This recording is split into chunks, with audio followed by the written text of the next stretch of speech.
Greetings from Cape Town, South Africa. My name is Marlon Parker.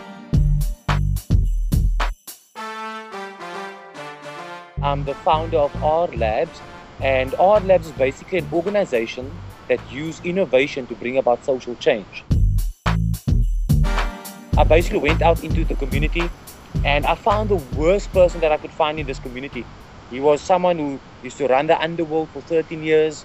He was a young man that was involved in gang violence, in drugs, and basically just started teaching him how to use a computer to share a message of hope.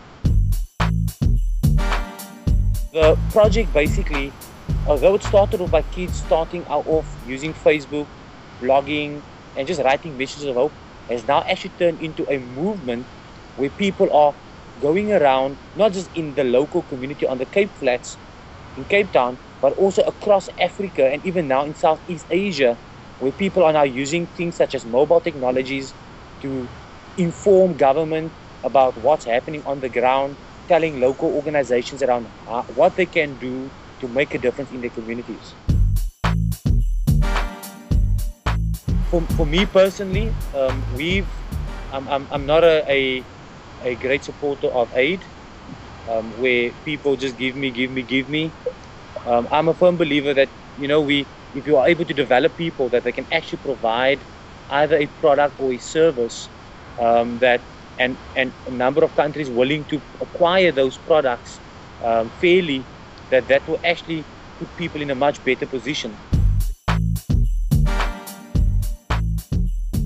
The biggest thing I think developed countries and organizations from the developed world can learn is to learn to actually begin to invest in organizations within the emerging economies. We've learned that by investing in people is where you get your biggest return on investment, and not by just giving out aid.